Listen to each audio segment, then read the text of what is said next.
shirt. I'm wearing it right now. Los Angeles, the home of winners, baby. So obnoxious. So we just do this all the time. And we see it all the time. We want to bury stars. We're great in America building up stars. And then we want to tear them down before they're ready to be torn down. We do this with LeBron. We nitpick. And he's not the same player he was 7 years ago, but he still has so many advantages over everybody else, and we're doing it now with Tom Brady. I just looked at Pro Football Focus. The 3 highest rated quarterbacks in the NFL are Russell Wilson, Aaron Rodgers, and Tom Brady. But Colin, LeBron's way more athletic. That's never been why Brady wins. LeBron and Brady are much more similar than dissimilar at this point in their careers. LeBron can no longer give you 45 minutes a night and guard the best player for 45 minutes, and Tom Brady can no longer take 7, 8, and 9 hits. Okay, LeBron James needs the right piece to win a title, and Tom needs the right weapons to drive the ball down the field. But they have much more in common than you think. A, they're both innate leaders. They're business leaders. It is innate. LeBron has been built to lead. Social movements, basketball movements, businesses. Brady, similarly. They understand how to play with stars. Not everybody does. Big Ben can struggle with that. Westbrook can struggle with that. They get how to play with stars. Number 3, they're more committed than even other committed athletes. They also get the most emotionally out of teammates. I mean, AD was one of those guys that never played through injuries. Wasn't hurt much this year. And finally, they see the game. They don't just play it. LeBron's not playing basketball. He's seeing it, coaching it, and playing it.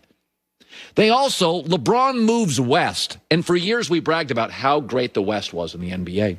And then LeBron moves out there, and a year and a half in, we're like, well, you know, the West has a lot of good teams, but they don't have any great ones. Oh, LeBron's team's the best. And Brady moves to the NFC, and for years we talked about how deep the NFC is. And by week 7, we're like, yeah, Seattle and Green Bay are good teams, but Tampa Bay appears to be head and shoulders better.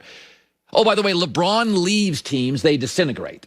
They're not just bad, they disintegrate. Even the well-run teams like Miami. Brady leaves New England, a well-run organization. 7 games later, they're disintegrating. They're very similar. Ask yourself a question. Is Tom Brady as good as Jimmy Garoppolo? I'd say yes, way better. Garoppolo was in last year's Super Bowl. Is he better than Jared Goff? He was in the year before Super Bowl. Is he better than Matt Ryan? He got to a Super Bowl 3 years ago. Tom and LeBron can't do everything they could 7 years ago. But their passion, their commitment, their intelligence, their innate leadership, their efficiency, their understanding how to elevate others, there's nothing else out there like it in the NBA or the NFL. Nick Wright will dispute that in 5-10 minutes. Joy Taylor with the news. No. This is very interesting. Are they buyers and sellers? Now, you know my position has been they had 8 players opt out. They didn't re-sign free agents. I said, I think they want one of these 3 young quarterbacks. They're not tanking because nobody does that in the NFL, even Jacksonville. What they're doing is restructuring. Bill Belichick says, take care of your family. It's about family, opt out. Now there's trade discussions on Stephon Gilmore, their best player. They're not giving Cam any weapons, their second best player. So take a look at the top 11 picks. This article says, are they buyers or sellers? So let's eliminate the teams that I don't think will take a quarterback. The New York Giants are not going to take a quarterback. They're not going to trade Daniel Jones for Justin Fields. And they're too good to end up number 1. Atlanta, Miami with Tua, Cincinnati, Dallas, Dak, and the Chargers. So those teams. So here's what is left. The Jets, the Jags, the Vikings, Washington, and New England for those top 3 quarterbacks. So let's just give the Jets Trevor Lawrence. They're awful. I don't see wins on their schedule. They get Trevor Lawrence. That means 2 elite quarterbacks left. If you look, Washington believes this morning it can win a division. That locker room is all in. They'll get a player, not trade one. And I think Minnesota is still way too talented to not win another 3 to 4 games. If you look at the Patriots' schedule, it is shockingly difficult.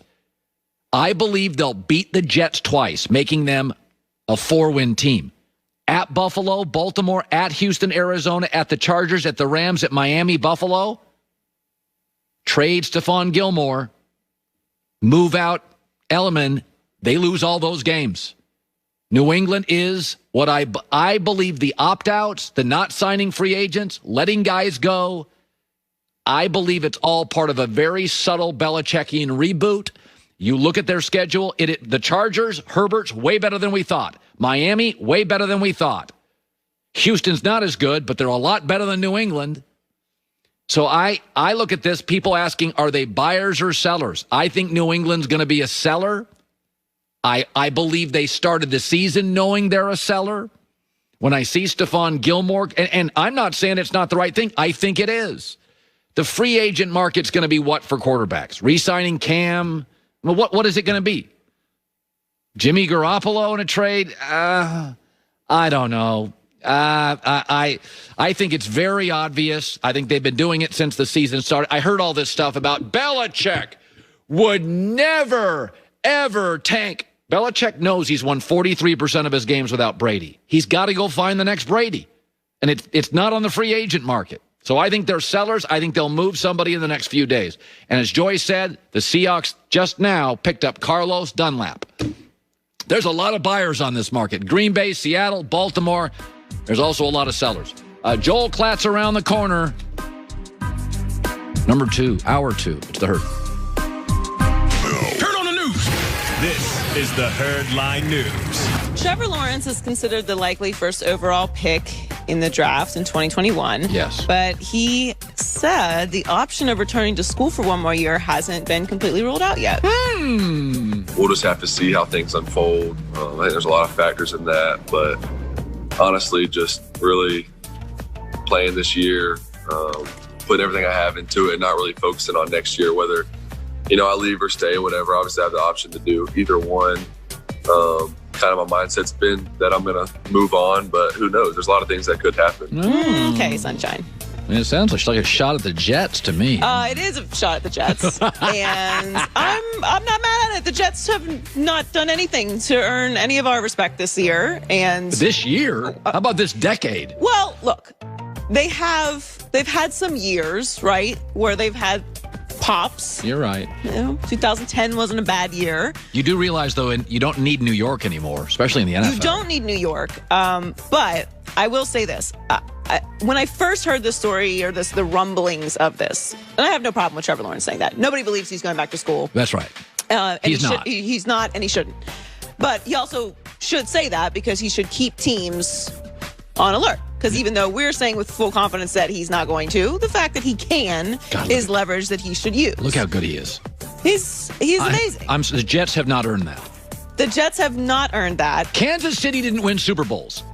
But they earned Mahomes. They traded up to get him, and they were one overall in the draft. But they were capable. They were always capable. They were well owned and smartly run. They just didn't have the guy. Like, you can be average, but when you're poorly run, you don't deserve Trevor Lawrence. You haven't earned Trevor Lawrence. If you're at the top of the draft, you've earned the number 1 overall pick. That's how the draft works. We don't love it because we don't necessarily want to reward terrible teams with the best talent that's coming out of college, but that's how the draft works because you, in theory, want to make those teams better. If there was a draft in our business, should we have to go to a crappy network? We have earned the right to pick and choose where we go. No, but we're in a different business, which is all the more reason why I'm very pro player. I'm very pro leverage, but this situation does give me a bit of pause because it's going to add an incredible amount of pressure onto what is already very high expectations. If you look at the draft order right now, the Jets obviously have the number 1 overall pick. It's done. It's over. They're the number 1. It's done. But they do have Sam Darnold, and we are all operating as if they're just going to move off Sam Darnold with whoever they bring in as a new head coach, and they might not. I think they'd take Trevor Lawrence. I think they do. I think they would want to as well. But if they are comfortable sticking with Sam Darnold and they trade out of that you can get the Colts would give you a lot for Sam Darnold. They'd give you picks. How many? Well, do you need? Sam Darnold. What are you taking for? What are you taking for? What are you going to get for Sam Darnold? 2 second-round pick and a starter, a defensive starter and a second-round pick. and then I get Trevor Lawrence, and So you're going to get more picks after that. The Jets have as many as 11 picks in this draft, including 2 firsts, 1 second, and 2 thirds. Okay, give me another first or a second, and I'll give you. By the way, if I have the number 1 pick, I probably would take a first for Darnold. Why? Because I have Trevor Lawrence is the leverage. But if you look at the draft order, look at the top 11 teams right now in the draft. What teams need a quarterback? You have the Jaguars, Washington. That's it. That's it. Because Atlanta, Matt Ryan's too expensive for the next 2 years. The Giants, we think, are going to stick with Daniel Jones. I think they will. Dolphins have Tua. Vikings have Kirk Cousins. They may not do it. Obviously, the Bengals have Burrow. Right. Cowboys have Dak. Chargers have Justin Herbert. So unless the Patriots make a dramatic move, so you're risking maybe Jacksonville. What's a better situation there? I don't know. There's a lot that can still play out. Obviously, we have a lot of football left to play, but this is going to be fantastic. For our business, it's fantastic. It's going to be an amazing conversation. It's a quarterback draft, and those always are better.